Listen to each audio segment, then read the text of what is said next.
नमस्कार। PP news line के prime time में आप सबका स्वागत। मैं हूं रजनी अनुभव। आइए सबसे पहले नजर डालते हैं आज दिन भर की प्रमुख सुर्खियों पर। डीडीसी चुनाव मतगणना शांतिपूर्ण ढंग से हुए संपन्न। पीडीपी नेता के पीएसओ पर हमला करने वाले दोनों आतंकियों ने किया आत्मसमर्पण। ऋषिकेश से कटरा के मध्य चलने वाली हेमकुंड एक्सप्रेस ट्रेन का संचालन 30 दिसंबर से शुरू।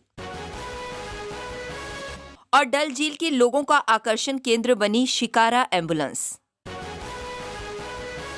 अब खबरें विस्तार से। पिछले 6 साल की कोशिशों से प्रधानमंत्री नरेंद्र मोदी के मिशन कश्मीर का रंग डीडीसी चुनावों में सुर्ख होने में कामयाब रहा।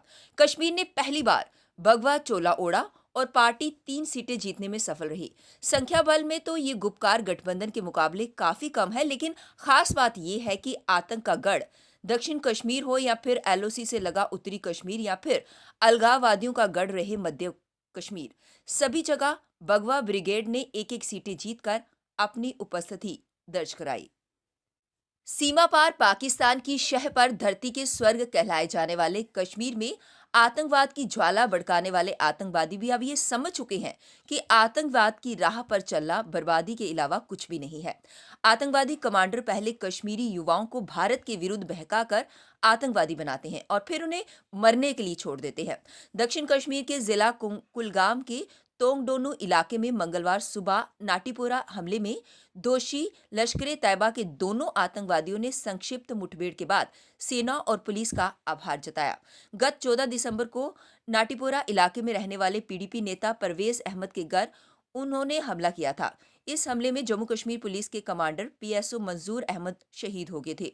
मंगलवार सुबह आत्मसमर्पण करने के करीब 4 घंटों के उपरांत इन आतंकवादियों ने आतंकवाद की राह पर चलने के लिए तौबा करते हुए वीडियो के माध्यम से कश्मीर के भटके युवाओं को मुख्य धारा में लौट आने का संदेश दिया। मरवाता है और जितने भी ये पाकिस्तानी है सब बकवास है। सब लड़कों को बहकावे में लाते हैं और सब इनके साथ ही गेम खेला जाता है।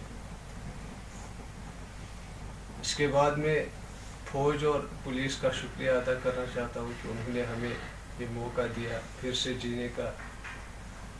अस्सलाम वालेकुम रहमतुल्लाह। मैं भी अपने भाइयों से अपील करना चाहता हूँ कि हमने सिलेंडर किया है, अभी हमने चांद्रापोरे में सिलेंडर किया। देखो हम कैसे यहाँ पे मतलब अच्छी तरह से रखा है इन लोगों ने हमें यहाँ पे। तो हम भी आप लोगों से गुजारिश करते हैं कि आप लोग वापस आ जाइए, इस मतलब रास्ते से वापस आ जाइए। ये गलत रास्ता है, ये सही रास्ता नहीं है। ये लोग हमें निकलवाते हैं घर से, फिर मरवाते हैं बीच रास्ते में ही। तो मैं अपील करता हूँ लोगों से कि वो वापस आ जाए सब लोग। दक्षिण कश्मीर के कुलगाम जिले में एक विशेष पुलिस अधिकारी लापता हो गया है। एक शीर्ष पुलिस अधिकारी ने इस घटना की पुष्टि करते हुए कहा कि एसपीओ जाकिर हुसैन मलिक पुत्र मोहम्मद स्कीकर मलिक अहगर यारपुरा कुलगाम मंगलवार 22 दिसंबर से AK-47 राइफल के साथ लापता है। वे उसे वापस लाने की पूरी कोशिश कर रहे हैं। डीडीसी चुनाव शांतिपूर्ण ढंग से संपन्न होने के चलते सुरक्षा बलों ने राहत की सांस ली है। चुनाव के दौरान 14 सीटों पर 8 चरणों में मतदान हुआ था और इसके बाद मतगणना के भी शांतिपूर्ण निपट जाना सुरक्षा बलों के लिए बड़ी कामयाबी है। जिला विकास परिषद के चुनावों के दौरान पुलिस, केंद्रीय रिजर्व पुलिस बल, सशस्त्र सुरक्षा बल के 10,000 जवान चुनावों के दौरान विशेष ड्यूटी पर तैनात रहे। हालांकि इन चुनावों में खलल डालने के लिए सीमा पार पाकिस्तान की ओर से लगातार प्रयास किए गए, लेकिन पड़ोसी मुल्क अपने नापाक इरादों को पूरा नहीं कर पाए। पुलिस के वरिष्ठ अधिकारी बिना हिंसा के चुनाव प्रक्रिया पूरे होने के चलते जवानों की पीठ थपथपा रहे हैं। पुलिस के एक वरिष्ठ अधिकारी का कहना है कि इन चुनावों के दौरान सुरक्षा बलों को जमीन पर चौकसी बरतने के साथ साथ सोशल मीडिया पर चल रहे भड़काऊ प्रचार से भी निपटना पड़ा। पुलिस का साइबर सेल इसके लिए दिन रात काम पर लगा था। श्रीनगर के बीचों बीच जबरवन पहाड़ियों के दामन में स्थित डल झील अपने दिलकश नजारों के लिए विश्व प्रसिद्ध है। अब इस झील में लोगों के लिए आकर्षण का केंद्र बनी है एक अनोखी शिकारा एम्बुलेंस। इस एम्बुलेंस को डल झील में रहने वाले तारिक अहमद पतलू ने बनाने का बीड़ा उठाया। उनका कहना है कि कोरोना संक्रमण के दौरान पेश आने वाली परेशानियों के कारण वह ऐसा कदम उठाने के लिए प्रेरित हुए। डल झील न सिर्फ पर्यटकों को आकर्षित करने वाले 1500 से अधिक शिकारों और करीब 600 से अधिक हाउसबोट का घर है, बल्कि इस झील में एक अच्छी खासी आबादी भी है जो यहाँ पर रहती है। लेकिन लोगों को परेशानी का सामना तब करना पड़ता है जब कोई बीमार होता है।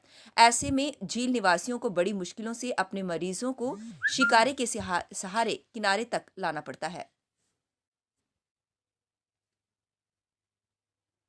देखो 1865 में जहलम रिवर में एक बोट हुआ करता था उस टाइम। तो वो ये एक पेशेंट को एक जगह से दूसरी जगह ले जाते थे, क्योंकि पहले तो वाटर यही था जो नाव में ही चलता था एक जगह से दूसरी जगह पे। तो डल लेक में आज तक ऐसा नहीं हुआ। ये फर्स्ट एम्बुलेंस जो मैंने बनाई है ये अभी ट्रायल बेस पे है। इंशाल्लाह देखते हैं इंशाल्लाह इसका क्या रिस्पॉन्ड आएगा। मुझे पूरा यकीन है कि ये बहुत हेल्पफुल रहेगा लोगों के लिए। होनी चाहिए, खाली ये नहीं कि हमारे पास फायर सर्विस भी होनी चाहिए, क्योंकि हमारे यहाँ बहुत सारे हाउस बोट जल गए हैं, तो उनके लिए भी होना चाहिए। ये खाली एम्बुलेंस नहीं, बहुत कुछ होना चाहिए। जो सड़क पे आप दे रहे हो वो हमें डल में भी दीजिए तो हमें भी राहत मिल जाएगी। ऋषिकेश से श्री माता वैष्णो देवी कटरा के बीच चलने वाली हेमकुंड एक्सप्रेस ट्रेन का संचालन 30 दिसंबर से शुरू हो जाएगा। 31 दिसंबर को हेमकुंड एक्सप्रेस श्री माता वैष्णो देवी कटरा से ऋषिकेश के लिए चलेंगी। दोनों दिशाओं में ट्रेन का संचालन राजपुरा खन्ना सरहिंद रेलवे स्टेशन की बजाय चंडीगढ़ लुधियाना के बदले रूट से होगा। रेलवे ने हेमकुंड एक्सप्रेस सहित 4 जोड़ी अन्य ट्रेनों को भी श्री माता वैष्णो देवी दरबार कटरा जाने के लिए हरी झंडी दे दी है। अंबाला मंडल वरिष्ठ वाणिज्य अधिकारी हरिमोहन ने बताया कि कोरोना संक्रमण के चलते पिछले 9 माह से रद्द हेमकुंड एक्सप्रेस के संचालन को लेकर रेलवे ने बदले नंबर, समय सारिणी और रूट से ट्रेन संचालन को लेकर आदेश जारी कर दिए हैं। ट्रेन चलने से मां वैष्णो देवी जाने वाले उत्तराखंड, यूपी, हरियाणा और पंजाब के यात्रियों को काफी फायदा होगा।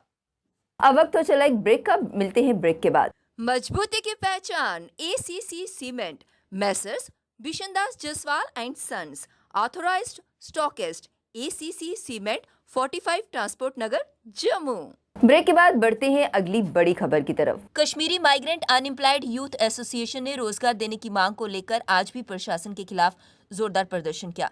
प्रदर्शनकारी लंबे समय से प्रशासन की गलत नीतियों पर अपना रोष व्यक्त करते आ रहे हैं।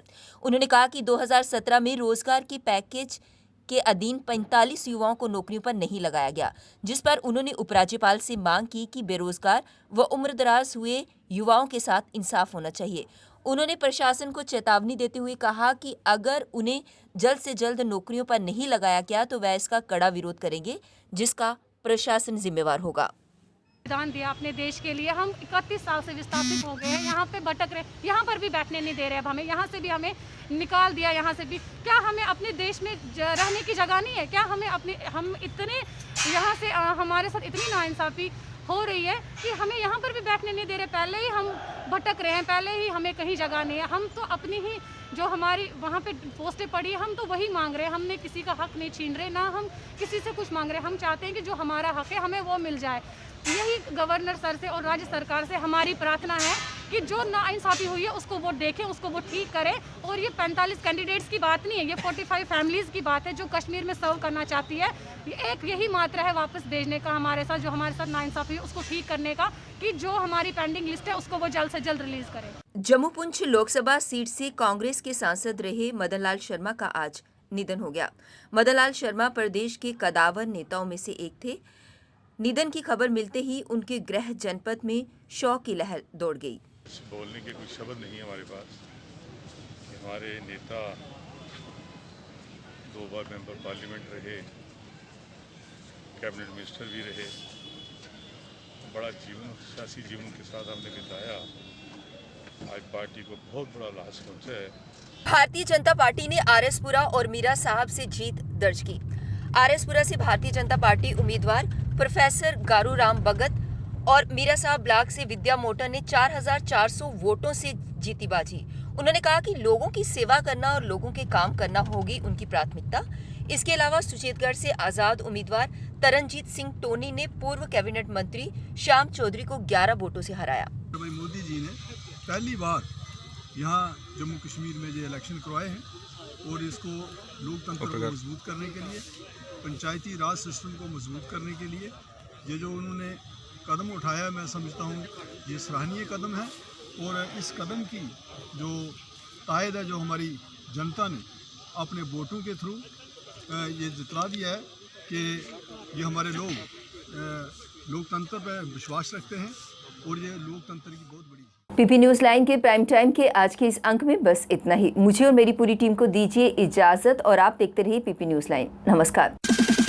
जम्मू में आई टेस्टिंग की साइंटिफिक और मॉडर्न टेक्नोलॉजी के लिए हमेशा याद रखें जेम ऑप्टिशियंस, जहां पर रखा जाता है आपकी हर जरूरत का ख्याल। Gem opticians with the facility of eye exercise, A scan, biometry, pachymetry और ऑटोमेटेड फील्ड एनालाइजर। और हाँ, हमारे यहाँ बढ़िया क्वालिटी के ब्रांडेड स्पेक्टिकल्स, सनग्लासेस और कॉन्टेक्ट लेंसेज मिलते हैं। आपका भरोसेमंद एक ही नाम, Gem opticians, Gandhinagar. Gem opticians, Nai बस्ती।